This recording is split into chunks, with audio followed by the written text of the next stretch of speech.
花牌就味道傳統，肯定係孔雀同埋龍柱。孔雀開屏，寓意係好兆頭啦，咁所以用咗喺花牌最高嘅位置，圍咗紅布落去。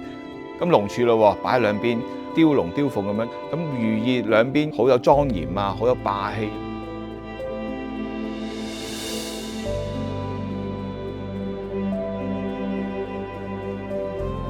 平時生活上面睇人哋有啲咩新嘅科技啊、新嘅物料啊，可以應用到喺花牌上面，令到花牌嘅顏色咧更加鮮豔啦，保存得更加耐。每一次做嘅花牌都係新創作出嚟。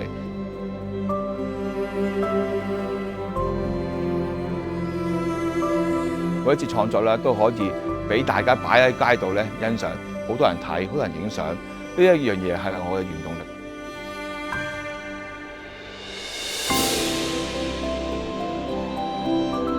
有個地方製造一個長期嘅花牌展覽館，可以等市民親手摸到花牌嘅實物，睇到我哋嘅花牌嘅歷史，可以做埋一個工作坊。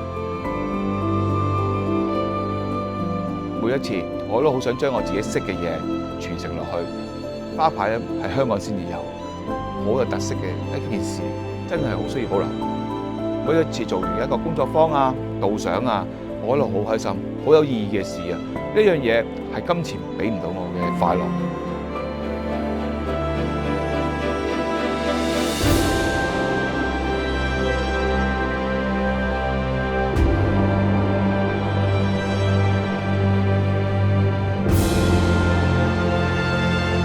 爸爸走咗之後，自己都好想我媽媽傳俾我嘅嘢，堅守到最後，對得住我爸爸，同埋對得住我自己，同埋對得住花牌呢一樣行業，有生之年繼續做落去，傳承落去。